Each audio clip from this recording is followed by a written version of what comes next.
wasari'u ila maghfiratim mir rabbikum wa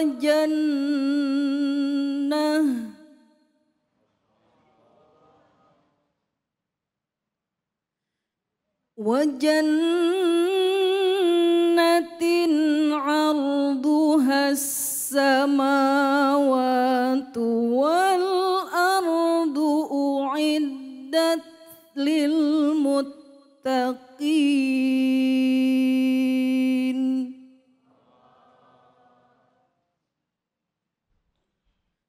Alladzina yunfiquna fis sarra'i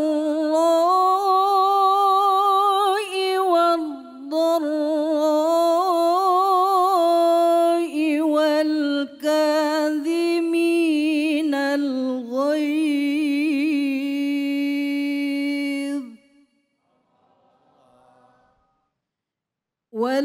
kadhiminal ghaidh wal 'afina 'anil nas.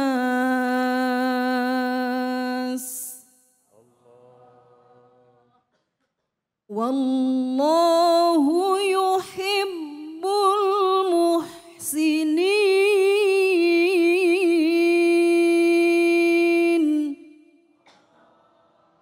Shadaqallahul azim.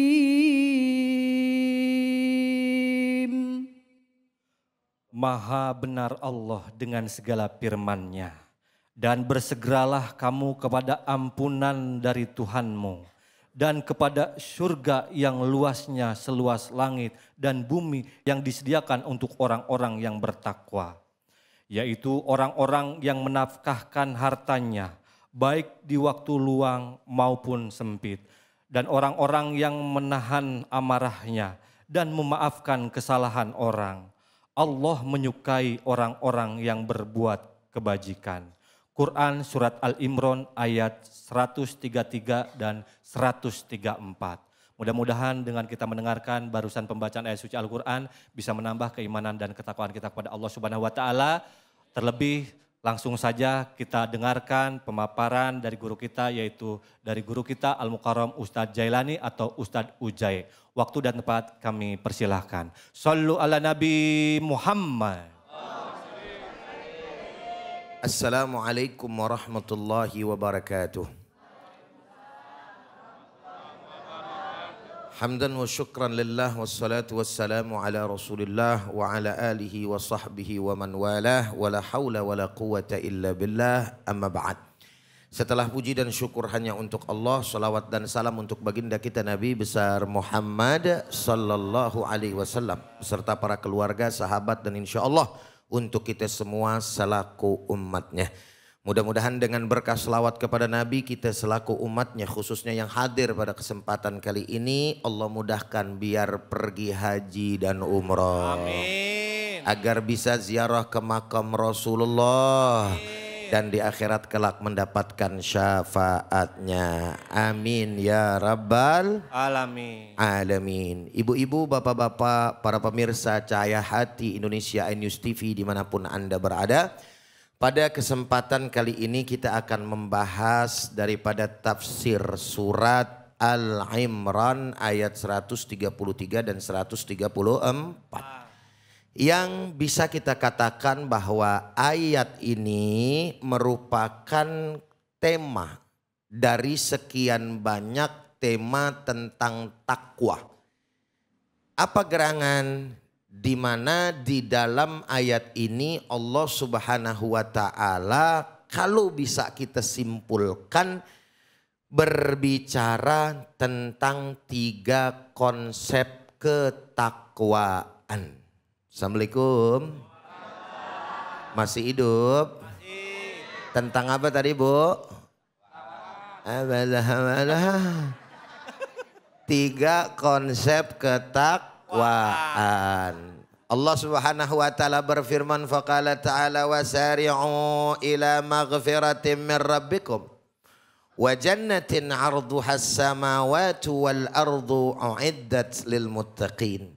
Dalam ayat 133 Allah menyampaikan wasari'u, dan bersegeralah kalian semua ila maghfiratim mir rabbikum, kepada ampunan Tuhanmu. Maksudnya cari tuh, mohon ampun kepada Allah Subhanahu wa taala. Wa jannatin arduhas samawati, dan ketika kita mendapatkan ampunan dari Allah Subhanahu wa taala, niscaya kita akan mendapatkan surganya Allah. Insya surganya Allah luasnya semaneh, bukan sepejaten, bukan sepasar minggu, bukan sejakarta, enggak. Allah Subhanahu wa taala mengatakan arduhas samawati wal ard, yang luasnya itu bagaikan langit dan bumi sendirian.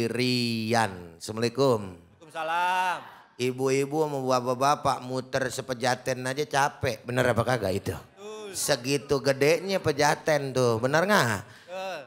Apalagi entar disor, tapi pakai capek nggak Ustadz? Kagak, karena nggak ada yang capek di sorga. Ngomong-ngomong, ibu-ibu sama bapak-bapak masuk sorga apa neraka nih? Udah pede aja ngomongin sorga. Apa kita ahli sorga apa bukan? Kita memang nggak pantas masuk sorga dari sisi amal kita. Tapi kita punya Allah yang rahmatnya lebih luas daripada apa? Yakni kesalahan serta dosa-dosa kita. Mudah-mudahan ibu-ibu, bapak-bapak semuanya jadi ahli Mau apa kagak? Yakin? Mau duluanan apa belakangan? Diajakin belakangan duluan, teriaknya belakangan. Lalu kemudian apa Allah katakan? U'iddat lil muttaqin, yang dijanjikan untuk orang-orang yang bertakwa. Tuh konsepnya tuh. Jadi orang yang bertakwa yang akan mendapatkan surganya Allah Subhanahu wa taala. Nah, siapa tuh orang yang bertakwa?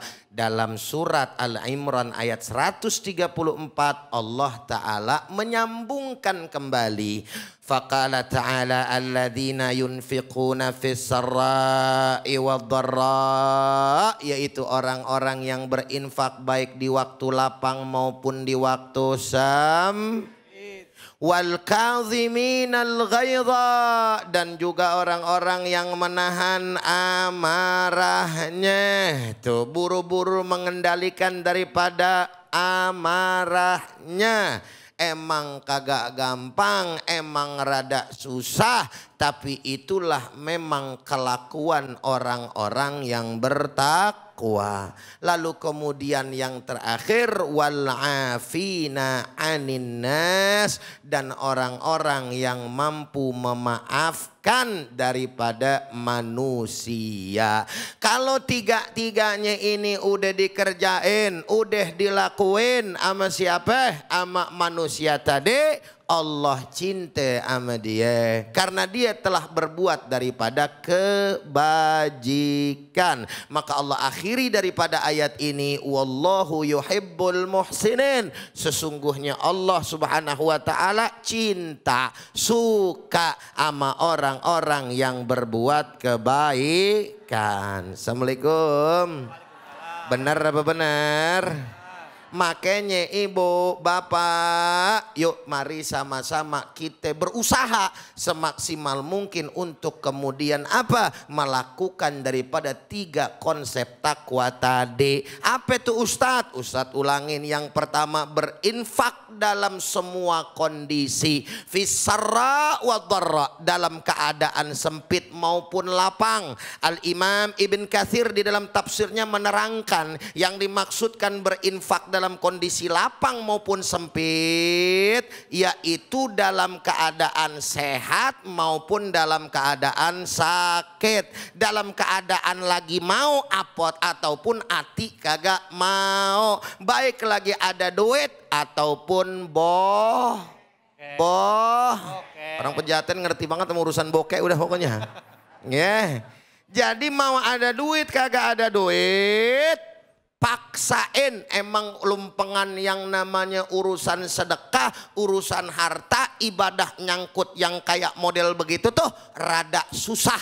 Makanya kalau urusan ibadah paksain, sampai ada doanya, Allahumma paksain wa usahain wa ada-adain. Assalamualaikum. Waalaikumsalam. Jangan nyengir doang lu, mikir. Betul apa benar? Jadi tuh kita keluarin harta kita di jalan Allah Subhanahu wa ta'ala. Kalau lagi dalam keadaan ada, emang rada gampang ngasih mah ada. Betul kagak?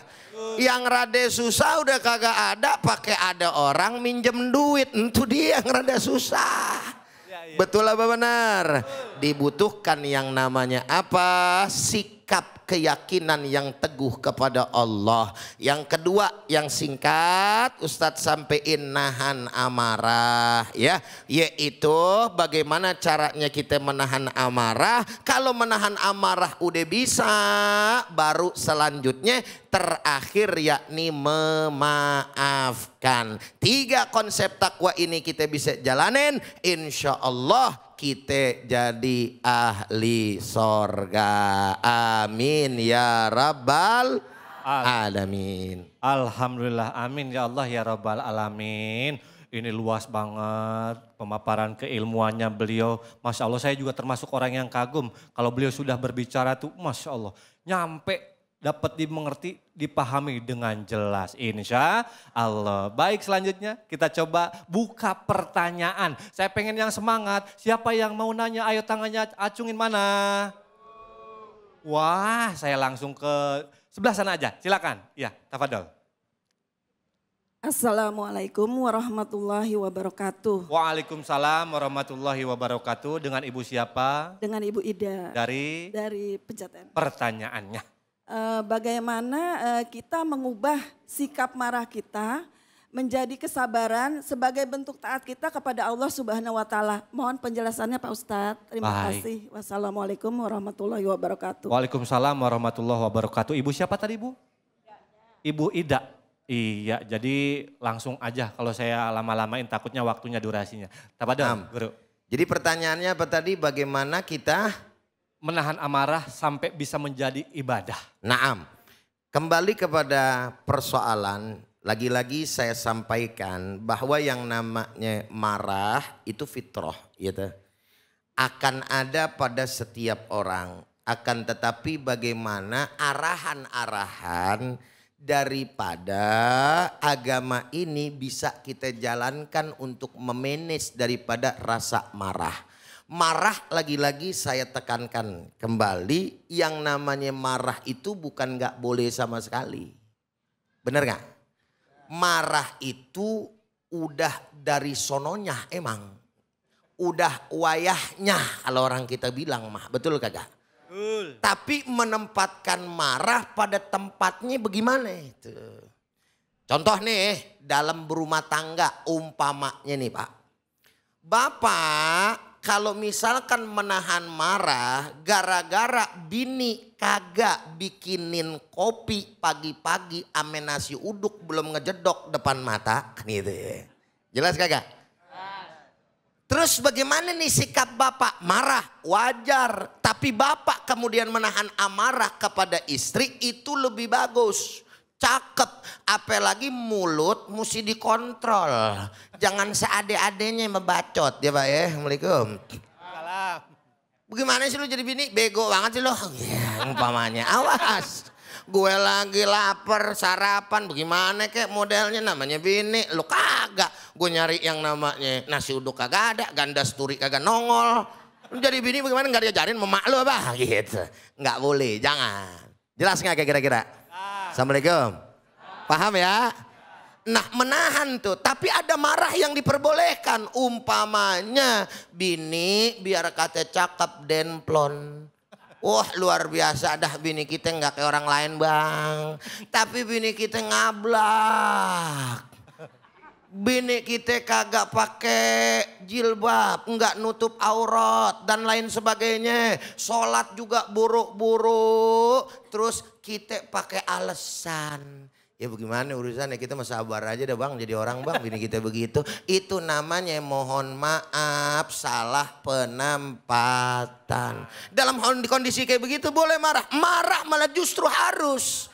Kenapa? Buat ngedidik yang namanya bini, tentu juga dengan cara yang elegan. Ada prosedur-prosedurnya gitu lah. Contoh, kemudian nasehatin. Yang kedua, kagak ngerti juga, pisahin yang namanya ranjangnya. Yang ketiga, terus kemudian nggak bisa juga selepet rikit. Tahu selepet Pak? Selepet gitu kan, tapi bukan tempat-tempat yang menyakitkan. Terus kemudian ancam deh dengan ancaman-ancaman yang memang sesuai dengan prosedur. Artinya dari kasus yang saya sampaikan tadi Bu, marah itu boleh tapi pada tempatnya. Tapi kemudian ketika marah tersebut hal-hal yang tidak berkaitan dengan agama, hal-hal yang tidak berkaitan dengan hak-haknya Allah Subhanahu wa taala, hendaknya kita tahan. Sebagaimana tadi, kita memang punya hak dilayani sama bini kita, tapi kalau bicara hak kita, maka kita memaafkan, maklumin bagaimana adanya, emang modelnya bini kita begonoh, betul apa benar? Tapi kalau udah haknya Allah Subhanahu wa taala yang ditinggal, maka kita wajib marah, itu pun pada tempat dan sesuai dengan arahan agama. Maka dengan begitu apa yang kita lakukan akan berbuah menjadi ibadah. Assalamualaikum. Jelas sampai jelas? Paham apa paham? Kalau udah jelas udah paham berarti selesai. Alhamdulillah. Terima kasih guru. Gimana Ibu? Ya, Bagus? Alhamdulillah Pak Ustadz. Terima kasih atas penjelasannya. Assalamualaikum Sama-sama. warahmatullahi wabarakatuh. Waalaikumsalam warahmatullahi wabarakatuh. Terima kasih, mudah-mudahan terjawab sudah apa yang dipertanyakan. Dan buat para pemirsa juga yang ada di rumah bisa mengambil inti-inti pemaparan dari guru kita, yaitu Ustadz Jailani ataupun yang sering disapa dengan Ustadz Ujae. Makasih guru, pemaparannya Quran Surat Al-Imran ayat 133-134 sangatlah jelas. Terima kasih. Buat para pemirsa jangan kemana-mana karena setelah yang satu ini guru kita akan menyampaikan yaitu tafsir Quran Surat An-Nahl ayat 126 bersama guru kita Al-Mukarram Ustadz Nur Effendi. Jadi saya mohon jangan kemana-mana, kita ngaji bareng lagi, tetap di Cahaya Hati Indonesia.